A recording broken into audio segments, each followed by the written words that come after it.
మేడారం సమ్మక్క సారక్క దర్శనానికి భక్తులు తరలి వస్తున్నారు. జాతర ప్రారంభానికి ముందే మేడారంలో భక్తుల రద్దీ భారీగా పెరిగింది.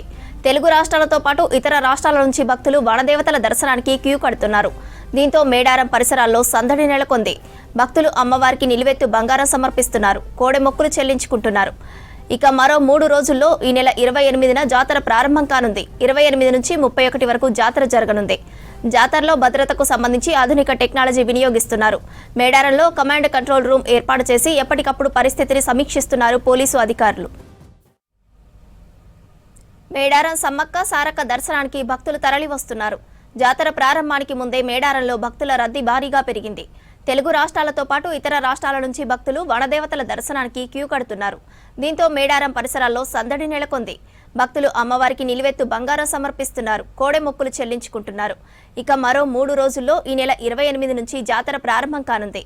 28 నుంచి 31 వరకు జాతర జరగనుంది. జాతరలో భద్రతకు సంబంధించి ఆధునిక టెక్నాలజీ వినియోగిస్తున్నారు.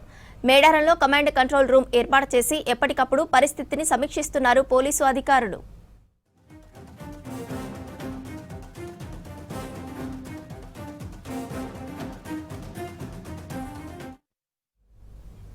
మరింత సమాచారం మేడారం నుంచి కృష్ణమోహన్ అందిస్తారు. కృష్ణమోహన్, మేడారం జాతరలో భద్రతా విషయంలో పోలీసు అధికారులు ఎలాంటి చర్యలు తీసుకుంటున్నారు? మహాజాతర అంటే సమ్మక్క సారలమ్మ పగడెద్దు గోవిందరాజులకు సంబంధించిన గద్దెలు చాలా కీలకంగా ఉంటుంది. అక్కడనే అమ్మవార్లకు మొక్కులు చెల్లించుకోవడానికి భక్తులు బారులు తీరుతారు. అయితే సేమ్ టైంలో భద్రత కావచ్చు, వాళ్ళు వచ్చే రూట్ నుంచి వాళ్ళు మళ్ళీ తిరిగి క్షేమంగా వెళ్ళే వరకు కూడా పోలీసులదే చాలా కీలకమైనటువంటి బాధ్యత ఉంటుంది. 21 డిపార్ట్మెంట్లు 42,000 మంది సిబ్బంది పనిచేస్తున్నా అందులో పనిచేసే 13,000 మందికి సంబంధించినటువంటి పోలీసులు అనునిత్యం కూడా 24 గంటలు భద్రత పైన కావచ్చు, భక్తులు క్షేమంగా వాళ్ళ గమ్యస్థానాలు చేర్చే వరకు కూడా వాళ్ళు విధి నిర్వహణలో ఉంటారు. అయితే మొత్తం మహా జాతరకు సంబంధించి మనం ఉన్నది ఒక గుండెకాయ లాంటి ప్లేస్. ఇదే పోలీస్ కంట్రోల్ రూమ్. ఇక్కడి నుంచే జాతరకు సంబంధించినటువంటి ఏర్పాట్లంతా కూడా పర్యవేక్షిస్తున్నారు. గతంలో ఎన్నడూ లేనంతగా ఈసారి జాతరకు సంబంధించినటువంటి పిన్ టు పిన్, అంటే జాతరకు సంబంధించి వచ్చే భక్తులు వచ్చే దగ్గర నుంచి మొదలు పెడితే రూట్స్ నుంచి గద్దెల దగ్గర దర్శనం చేసుకునే వరకు నుంచి మొదలు పెడితే ప్రతి అంశాన్ని కూడా పోలీసులు ఒక పక్కా ప్లాన్ తోటి రూపొందించారు. ప్రస్తుతం మనకు కనిపిస్తుంది అనుకున్న మ్యాప్ మొత్తం కూడా ఇదే. అసలు మేడారం అనేది ములుగు జిల్లాకు సంబంధించినటువంటి దగ్గర, ములుగు అంటేనే ప్రకృతికి సంబంధించినటువంటి ప్లేస్ ఇదంతా కూడా. ఈ మేడారం జాతర కూడా ఆదివాసీ సాంప్రదాయం, ఒక కుగ్రామం దండకార్యంలో జరిగేటువంటిది. అయితే మనకు అందరికీ ములుగు అని చెప్పగానే ఏదైతే మేడారం గుర్తుకొస్తుందో అదేవిధంగా మనకు అక్కడ కనిపిస్తున్నటువంటి గోదావరి తీర ప్రాంతం, ఏటూ నాగారం, ఇదంతా కూడా దండకార్యనే ఉంటుంది. సేమ్ టైంలో ఇంకొక వెళ్తే యునెస్కో గుర్తింపు పొందినటువంటి రామప్ప దేవాలయం కనిపిస్తుంది. ఇటు కాళేశ్వరంకు వెళ్ళేటువంటి రూట్ ఉంటుంది. ఇట్లా అనేక రకాలైనటువంటి అంశాలు ఈ మేడారం జాతరతోటి ముడిపడి ఉంటాయి. అందుకనే మేడారంకు సంబంధించి ఈసారి 2 కోట్ల పైగా భక్తులు వస్తారని అంచనా వేస్తున్నారు. అయితే ఏ రూట్లలో భక్తులు రావాలి, ఏ రూట్లలో వెళ్ళాలి, ఎక్కడ స్టే చేయడానికి అవకాశం ఉంది, ఎన్ని పార్కింగ్ ప్లేసెస్ ముందే ఐడెంటిఫై చేయడం, సేమ్ టైంలో చాలా సందర్భాల్లో చిన్నపిల్లలు తప్పిపోవడం కావచ్చు, లేదా జరుగుతుంటుంది మిస్సింగ్లు. అట్లాంటి దానికి సంబంధించి కూడా టెక్నాలజీని ఉపయోగించారు. తొలిసారిగా 22 డ్రోన్లను ఏర్పాటు చేసి మరీ చేస్తున్నారు. ప్రస్తుతం అయితే మనతో ఎస్పీ గారిని మాట్లాడదాం. సార్, ఈసారి చూస్తే మేడారం ఒకవైపేమో రూపురేఖలు మారిపోయాయి. సేమ్ టైంలో చూస్తే పోలీస్ శాఖ కూడా చాలా నిశితంగా ప్రతి అంశాన్ని తీసుకుంటున్నారు. రూట్ మ్యాప్ నుంచి మొదలు పెడితే భక్తుల భద్రత వరకు. ఈసారి చూస్తే మొత్తం మీరు ఒక ప్లాన్ రెడీ చేసుకుంది. ఎట్లా ఉంటుంది సార్ ఈ రూట్ అంతా కూడా? ఇప్పుడు మనకు మేడారం మహాజాతర కోసం ట్రాఫిక్ మేనేజ్మెంట్ మ్యాప్ పెట్టు మీరు. మేడారం మహాజాతర కోసం టోటల్ రూట్ మ్యాపింగ్ భాగంగా 5 రూట్స్ తయారు చేయడం జరిగింది. ముఖ్యంగా ఇది మీరు చూడవచ్చు. హైదరాబాద్ నుంచి సైడ్ నుంచి వచ్చిన భక్తులు అందరూ హైదరాబాద్, వారంగల్ నుంచి ములుగు, పసరా నుంచి లెఫ్ట్ తీసుకుంటే ఈ కంప్లీట్ 1 వే ఉంటుంది. ఇది ఇక్కడ మీరు చూడొచ్చు. కంప్లీట్ రెడ్ లైన్ ఇది. All traffic vehicles from Pasara Urattam వరకు రావచ్చు. నియరెస్ట్ పాయింట్ ఉంటుంది ఊరట్టం స్తూపం వరకు. మళ్ళీ వాళ్ళు తిరిగి ప్రయాణం ఇక్కడ నార్లాపూర్ నుంచి బయాకపేట నుంచి ఇక్కడ రాంపూర్ క్రాస్ ఉంటుంది. అక్కడ నుంచి భూపాల్పల్లి నుంచి మళ్ళీ గుడెప్పాడ్, వారంగల్. తర్వాత ఈ మనకు చాలామంది భక్తులు వేరే రాష్ట్రం నుంచి కూడా వస్తారు. ఎస్పెషల్లీ ఛత్తీస్గఢ్, ఆ ఏరియా నుంచి వచ్చిన భక్తులు అక్కడ మనం చూడొచ్చు. చిన్నబోయినపల్లి నుంచి ఈ ఎటూరు నగరం, చిన్నబోయినపల్లి నుంచి ఇక్కడ కొండాయి నుంచి మళ్ళీ ఈ ఫారెస్ట్ రూట్లో ఊరట్టం వరకు రావచ్చు. మళ్ళీ తిరిగి ప్రయాణం కూడా సేమ్ రోడ్లోనే ఉంటుంది. మనకు ఈ ఏదైతే ఆర్టీసీ బస్సెస్ వస్తాయి, విఐపీస్ వస్తారో వాళ్ళు బస్రా నుంచి స్ట్రైట్ ఇక్కడ తాడవాయి వరకు వచ్చి తాడవాయి నుంచి మళ్ళీ మేడారం రూట్ ఉంటుంది. తిరిగే ప్రయాణం కూడా సేమ్ రూట్లోనే ఉంటుంది. సో ఈ ఆర్టీసీ రూట్ ఏదైతే ఉందో అది 2-వే రూట్ ఉంటుంది.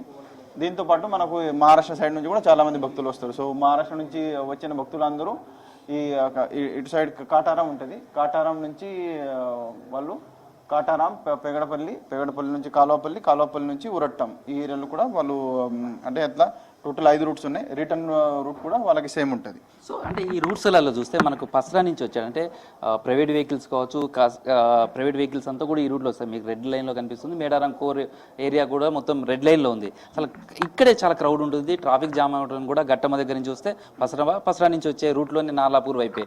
దీన్ని ఎట్లా ఈసారి అంటే వాటికి సంబంధించినటువంటి ట్రాఫిక్ సమస్య కావచ్చు, లేదా ట్రాఫిక్ జామ్ సమస్య కావచ్చు, అట్లాంటివి వస్తే పార్కింగ్ ప్లేసెస్ కావచ్చు, ఎట్లా మీరు రెక్టిఫై చేసుకొని దాన్ని సాల్వ్ చేసే ప్రయత్నం చేస్తారు? సో ఈ మీరు చెప్పిన మాట కరెక్టే. ఈ మ్యాక్సిమం వెహికల్స్ ఏదైతే ఉన్నాయో ప్రైవేట్ వెహికల్స్ ఈ పసరా రూట్లోనే వస్తాయి. సో కాబట్టి ఈ పసరా రూట్ ఎంబడే మొత్తం పార్కింగ్ ఏరియాస్ తయారు చేసినాం. మీరు చూడొచ్చు M1, M2 ఈ మొత్తం మిగతా series right from C1, C2, C series నుంచి మనం స్టార్ట్ చేస్తే ఆల్మోస్ట్ M వరకు అన్ని పార్కింగ్ ఏరియాస్ ఈ పసరా రూట్ ఎంబడేనే ఉన్నాయి. సో పార్కింగ్ ఏరియాస్ అన్ని ఈ ఏరియాలోనే తయారు చేసినాం. అది ఒకటి. సెకండ్, ఈ ఏరియాలో పసరా నుంచి స్టార్ట్ చేస్తే ప్రతి 2 కిలోమీటర్లు మేము పోలీస్ అవుట్ పోస్ట్ అంటే ఫిక్స్డ్ అవుట్ పోస్ట్ ఆల్రెడీ పెట్టడం స్టార్ట్ చేసినాం. దీంతోపాటు ప్రతి ఒక్కొక్క కిలోమీటర్ కోసం ఈ రూట్ మొబైల్ అంటే 2 వీలర్లో మొబైల్ పెట్రోలింగ్ లాగా అది కూడా మేము ప్లాన్ చేసినాం.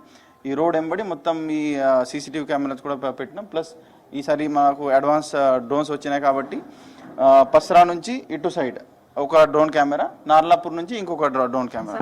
సో ఈ మనకు లైవ్ బేసిస్లో ఏ ఏరియాలో ఏం జరుగుతుంది అది మనం చూడొచ్చు. తర్వాత ఈ నార్లాపూర్ నుంచి మేము కొన్ని 2-3 ఇంటర్నల్ రోడ్ తయారు చేసినాం, అది బఫర్ లాగా. సో అంటే ఈ మ్యాక్సిమం 4 వీలర్స్ ఈ ఏరియా నుంచి వస్తాయి కాబట్టి నార్లాపూర్ నుంచి మళ్ళా కాలువపల్లి క్రాస్ నుంచి ఇంటర్నల్ రూట్ తయారు చేసి కన్నెపల్లిలో కనెక్ట్ చేసి మళ్ళీ అక్కడ నుంచి D1, D2 పార్కింగ్ నుంచి మళ్ళీ C1, C2 పార్కింగ్ వరకు. సో నియరెస్ట్ ద జంప్ అన్న వచ్చే విధంగా మేము రూట్ కూడా ప్లాన్ చేసాం. సార్ అంటే ఒకటేమో ఇప్పటికే భక్తులు వస్తున్నారు, వాళ్ళు దర్శనం చేసుకుంటున్నారు, వెళ్తున్నారు. ఇదొకటి మీరు రూట్ మ్యాప్, తర్వాత ట్రాఫిక్ సంబంధించి పార్కింగ్ ప్లేసెస్ ఇవన్నీ ఐడెంటిఫై చేశారు. సేమ్ టైంలో చాలా కీలకమైన ఘట్టాలు 28వ తారీఖు సార్లమ్మ కన్నెపల్లి నుంచి తీసుకురావడం, తర్వాత పగడెద్దురాజు గోవిందరాజులకు సంబంధించినటువంటి ఆగమనం కావచ్చు, వాళ్ళ గద్దెలపై ఉండడం. రెండోది 29వ తారీఖు నాడు అత్యంత కీలకమైనది సమ్మక్కను తీసుకురావటం. ఇది చాలా క్రౌడెస్ట్ ప్లేసెస్లో ఉంటుంది. తర్వాత భక్తులు కూడా చాలా ఎక్కువ మంది వస్తారు. క్రౌడ్ అంతా కూడా అప్పుడే ఉంటుంది. దాన్ని ఈ సమ్మక్క సార్లమ్మను తీసుకొచ్చే సమయంలో కావచ్చు, లేదా మళ్ళీ తిరిగి వనప్రవేశం వెళ్ళే సమయంలో కూడా ఎలాంటి జాగ్రత్తలు తీసుకుంటున్నారు? దానికి సంబంధించినటువంటి ఎక్సర్సైజ్ ఎలా ఉంది? ఇప్పుడు ఈ ప్రొసెషన్ అమ్మవారిది ప్రొసెషన్ అంటే సమ్మక్క అమ్మవారిది లేకపోతే సార్లమ్మ అమ్మవారిది, పగడెద్దురాజు గోవిందరాజు ది ప్రొసెషన్ అంటే పోలీస్ శాఖకు కూడా ఒక ప్రివిలేజ్ లాగా ఉంది. సో ఈ దాని తగ్గట్లు మేము ఆల్రెడీ అన్ని ఏర్పాట్లు చేసినాం. Procession party, liaisoning officers to all our అంటే మన దగ్గర ఉన్న పూజాలతోటి, తర్వాత యూత్ తోటి, తర్వాత ఈ rope party in-charges, rope party సంబంధించి అన్ని ఆల్రెడీ గతంలో ఇక్కడ పనిచేసిన ఆఫీసర్స్ అది అన్నీ మేము ఆల్రెడీ ఐడెంటిఫై చేసినాం. ఆల్రెడీ డైలీ బేసిస్లో అది ప్రాక్టీస్ కూడా నడుస్తుంది. దీంతోపాటు ఇప్పుడు ఈ రోడ్ సంబంధించి మీరు అడిగితే ఇంతకుముందు మీకు కూడా ఐడియా ఉంది, ఉరట్టం నుంచి మన గద్దె నుంచి చిలకలగుట్ట వరకు రోడ్ చాలా చిన్నగా ఉంటే ఇప్పుడు మనకు రాష్ట్ర ప్రభుత్వం తరఫున మేడారం మాస్టర్ ప్లాన్ ఇంప్లిమెంట్ అయింది కాబట్టి రోడ్స్ చాలా వెడల్పోయినాయి. ఆల్మోస్ట్ ఇంతకుముందు 2 వేస్ ఉంటే ఇప్పుడు ఆల్మోస్ట్ 4 లైన్ లాగా తయారైంది. సో రోడ్ అంటే ఈ వెడల్పు అనే మనకు చాలా వరకు అయింది కాబట్టి ఎక్కడ కూడా ఎటువంటి ఇష్యూస్ జరగకుండా మేము అన్ని ప్రికాషన్ తీసుకుంటాం. సో సార్ ఈసారి మేడారం మహాజాతరకు సంబంధించి ఏఐ టెక్నాలజీని, తర్వాత డ్రోన్స్కు సంబంధించినటువంటి కావచ్చు, తర్వాత ఎక్కడైనా క్రౌడ్ ఉన్నప్పుడు కూడా మీరు కంట్రోల్ చేయడానికి రకరకాల మెథడ్స్ను వాడుతున్నారు. ఈసారి టెక్నాలజీని ఎక్కువ అడాప్ట్ చేసుకున్నారని చెప్తున్నారు. ఏఐ టెక్నాలజీని ఎట్లా వాడుతున్నారు? తర్వాత డ్రోన్స్కు సంబంధించి కూడా ఎప్పుడూ లేనంతగా 20 పైగా డ్రోన్లు వాడుతున్నామంటున్నారు. ఇవంతా డ్రోన్స్ ఇప్పటి నుంచి ఆపరేషన్ చేశారు. ఎట్లా ఉంది ఆ రిజల్ట్ ఎట్లా ఉంది? తర్వాత మిస్సింగ్ సంబంధించినటువంటి పర్సన్స్ను ఎట్లా ఐడెంటిఫై చేసి వాళ్ళ కుటుంబ సభ్యుల దగ్గరికి చేర్చే ప్రయత్నం చేస్తున్నారు? ఇప్పుడు మనకు రాష్ట్ర ప్రభుత్వం తరఫున మాస్టర్ ప్లాన్ ఇంప్లిమెంట్ అయింది. అన్ని మొత్తం మనకు గుడి ఏరియా కూడా చాలా పెద్దగా అయింది, కొత్తగా తయారైంది. రోడ్లు కూడా చాలా వెడల్పైంది. దాని తగ్గట్లోనే టెక్నాలజీ కూడా మనం చాలా ఈసారి స్పెషల్గా ఇంట్రొడ్యూస్ చేయాలని మాకు మన రాష్ట్ర డీజీపీ సార్ ఆదేశం మేరకు మేము ఇది మన తెలంగాణ స్టేట్ ఇంటెలిజెన్స్ డిపార్ట్మెంట్ ఆధ్వర్యంలో ఈ రీసెర్చ్ అండ్ డెవలప్మెంట్ పనులు నడుస్తున్నాయి. దాని భాగంగా ఈ డ్రోన్ సర్వేలెన్స్ సిస్టమ్ మనం స్టార్ట్ చేయాలని కాన్సెప్ట్తో ఇది స్టార్ట్ చేసినాం. ఇప్పటివరకు టోటల్ 8 డ్రోన్ మేము డిప్లాయ్ చేసినాం. సో ఈ డ్రోన్తో ఏమవుతుందంటే ఇప్పుడు ఇది ఆర్టిఫిషియల్ ఇంటెలిజెన్స్ అనలిటిక్స్ వాడుతుంది దీంట్లో. సో పార్కింగ్ ఏరియాలో వెహికల్ కౌంట్ చేస్తుంది, రూట్ ఏరియాలో కూడా ఏ ఏరియాలో ఎన్ని వెహికల్స్ ఉన్నాయి, రోడ్ కంజెషన్ అయిందా లేదా, ఆల్టర్నేట్ రోడ్స్ ఏమేమి ఉన్నాయి. ఈ టెంపుల్ ఏరియాలో మీరు చూస్తే ఇది హెడ్ కౌంట్ మనకు యాక్చువల్లీ ఇప్పుడు గుడి ఏరియా చాలా పెద్దగా అయింది. ఇంతకుముందు హార్డ్లీ 3000 భక్తులు అకామిడేట్ అయ్యేది. ఇప్పుడు ఆల్మోస్ట్ 8,000 to 9,000 భక్తులు అట్ ఏ టైం అకామిడేట్ చేయొచ్చు అనే కాన్సెప్ట్తోని ఇప్పుడు ఏరియా చాలా పెద్దగా అయింది. కాబట్టి అట్ ఏ టైం 8,000 భక్తులకి మనం సేఫ్గా బయట తీసుకుని వెళ్ళాలంటే అది ఒక ఛాలెంజ్గా ఉంది. కాబట్టి ఇప్పుడు అట్ ఏ టైం ఎంతమంది ఈ గుడిలో ఉండొచ్చు, ఒకవేళ నంబర్ దాటితే మనం ఏమేమి చేయాలి, మరి ఒకవేళ టెంపుల్ ఏరియాలో ఎక్కువ మంది అయిన తర్వాత ఇమీడియట్లీ మనం ఎంట్రీ గేట్ దగ్గర ఆపాలా లేకపోతే హోల్డింగ్ ఏరియాలో ఆపాలా. సో అది మనం డైనమికల్లీ డిసిషన్ తీసుకోవచ్చు. దానికోసం ఈ మొత్తం ఆర్టిఫిషియల్ ఇంటెలిజెన్స్ మేము వాడుతున్నాం. సో ఇప్పటి వరకు వచ్చిన వాటి వల్ల మీ ఆర్టిఫిషియల్ ఇంటెలిజెన్స్ ద్వారా ఎంతమంది భక్తులు వచ్చారు, తర్వాత ఎక్కడ ట్రాఫిక్ జామ్ అవుతుందని లేదా క్రౌడ్ కంట్రోల్ చేయాల్సినటువంటి సందర్భం సంబంధించి కావచ్చు, ఇవన్నీ కూడా ఇట్లా ఏమైనా ఐడెంటిఫై చేశారా జాతరకు సంబంధించి ప్రీవియస్ జాతరకు? ఇప్పుడు ఈ లాస్ట్ కొన్ని డేస్ నుంచి మేము ఆల్రెడీ ఇది ఇంప్లిమెంట్ చేస్తున్నాం. అంటే ఇది ట్రయల్ బేసిస్లో ఉంది. ఆల్మోస్ట్ అన్ని ఏరియాలో ఇది చాలా చక్కగా పనిచేస్తుంది. ఇప్పుడు పార్కింగ్ ఏరియాలో కూడా మేము ఆల్రెడీ ఇంప్లిమెంట్ చేసినాం, అది చూసినాం. అక్కడ అంటే ఈ వెహికల్స్ కూడా ఈజీగా కౌంట్ చేస్తుంది. ఇప్పుడు మీరు గద్దె ఏరియాలో కూడా చూడొచ్చు, ఆల్రెడీ హెడ్ కౌంట్ అంతా నైట్ ఉన్నా కూడా ఆల్రెడీ వాళ్ళు కౌంట్ చేయగలుగుతారు. సో ఇది 100% మనకు బెనిఫిట్ ఉంటుంది. దీంతోపాటు ఈ మిస్సింగ్ చిల్డ్రన్ ఏదైతే ఉందో దానికోసం ఒక సెపరేట్ ఇనిషియేటివ్ కూడా తీసుకుని రావడం జరిగింది. దీంట్లో ముఖ్యంగా ఈ child tracking and management system అని ఒక వోడాఫోన్ తోటి మన తెలంగాణ స్టేట్ పోలీస్ టైఅప్ అయ్యి ఒక జీపీఎస్ ఎనేబుల్డ్ ట్యాగ్స్ ఇస్తాం. టోటల్ 25,000 ట్యాగ్స్ ఆల్రెడీ ప్రిపేర్ అయి ఉన్నాయి.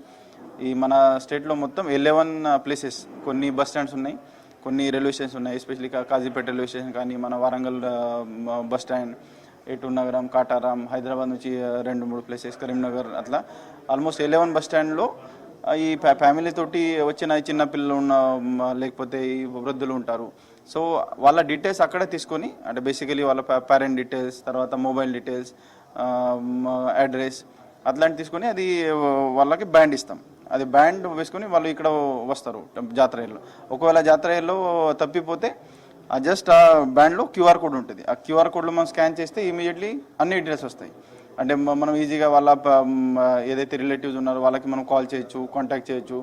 కాంటాక్ట్ అవ్వకపోతే అడ్రస్లో వేరే వాళ్ళకి కాంటాక్ట్ చేసి మనం వాళ్ళకి కల్పించవచ్చు. సో ఇది ప్రస్తుతం పోలీసులు మేడారం జాతర కోసం చేస్తున్నటువంటి ఆపరేషన్. ఎందుకంటే మేడారం జాతరకు సంబంధించి ఈసారి దాదాపు 2 కోట్ల మంది వరకు భక్తులు హాజరవుతారని అంచనా వేస్తున్నారు. దీని నేపథ్యంలోనే 1418 ఎకరాలలో 43 సెంటర్లలో పార్కింగ్ ప్లేసెస్ ఏర్పాటు చేశారు. సేమ్ టైంలో చిన్నపిల్లలు ఎవరైనా మిస్ అయినా జియోటాగ్ ద్వారా వాళ్ళను తొలిసారి వాళ్ళ ఐడెంటిఫై చేయడం కావచ్చు, వాళ్ళ కుటుంబ సభ్యులకు చేర్చేందుకు ఏర్పాటు చేస్తున్నారు. ఏఐ టెక్నాలజీకి సంబంధించి కూడా పూర్తి స్థాయిలో వినియోగంలోకి తీసుకువచ్చారని చెప్పొచ్చు. ఈసారి మేడారం జాతరకు సంబంధించినటువంటి దానికి సంబంధించి కూడా చూస్తే పోలీస్ శాఖ విస్తృతమైనటువంటి ఏర్పాటు చేసింది. మొత్తం ఈ కంట్రోల్ రూమ్లోనే ఉండి మేడారం గద్దెల నుంచి మొదలు పెడితే పస్రా, తాడ్వాయ్, అదేవిధంగా ఇటు వరంగల్, హైదరాబాద్ నుంచి వచ్చే రూట్స్ కావచ్చు, అదేవిధంగా ఇటు ఏటూరు నగరం పై నుంచి వచ్చేటువంటి భద్రాచలం అటువైపు నుంచి కావచ్చు, ఛత్తీస్గఢ్ నుంచి ఇతర రాష్ట్రాల నుంచి వచ్చేటువంటి రూట్లో వచ్చేటువంటి వెహికల్స్ కావచ్చు, ఇవన్నీ కూడా మ్యాపింగ్ చేశారు. మొత్తం 5 ప్రధానమైనటువంటి రూట్లలో ట్రాఫిక్ అంతా కూడా వస్తుందనేది అంచనా వేస్తున్నారు. దానికి తగ్గట్టుగా ఎక్కడైనా సరే ట్రాఫిక్ ఎక్కువ ఇబ్బంది ఏర్పడినా ఇక్కడి నుంచి ఒక టీమ్స్ అక్కడికి వెళ్ళి దాన్ని సాల్వ్ చేసే విధంగా కూడా మొత్తం పోలీస్ వ్యవస్థ అంతా కూడా ఈసారి టెక్నాలజీని అందిపుచ్చుకొని మేడారం మహా జాతర కోసం అయితే సన్నద్ధమవుతుందని చెప్పచ్చు. దానికోసమే ఈ కంట్రోల్ రూమ్ గతంలో ఎన్నడూ లేనట్టుగా మొత్తం అన్ని రకాల హంగులతో అయితే తీర్చిదిద్దారు. మేడారం మహా జాతరకు పోలీస్ డిపార్ట్మెంట్ పూర్తిగా సన్నద్ధమవుతుందని చెప్పచ్చు. మొత్తంగా ఈసారి మాత్రం భారీ సంఖ్యలో వచ్చే భక్తులు, ఎందుకంటే పునర్నిర్మాణం మేడారం జరిగింది కాబట్టి ఈ పునర్నిర్మాణం చూసేందుకు కూడా పెద్ద ఎత్తున భక్తులు తరలి వస్తారు కాబట్టి వాళ్ళకు వచ్చే భక్తులకు తగ్గట్టుగా పూర్తిగా మేడారం ఫెసిలిటీస్ కల్పించే విధంగా రాష్ట్ర ప్రభుత్వం చేస్తుంది. సేమ్ టైంలో సేఫ్గా వాళ్ళు అమ్మవాళ్ళని దర్శించుకొని తమ గమ్యస్థానాలు చేర్చే విధంగా కూడా పోలీస్ శాఖ కూడా ఈ విధమైనటువంటి మాస్టర్ ప్లాన్తో సన్నద్ధమైందని చెప్పుకోవచ్చు. శ్రవంతి. Thank you Krishnamohan.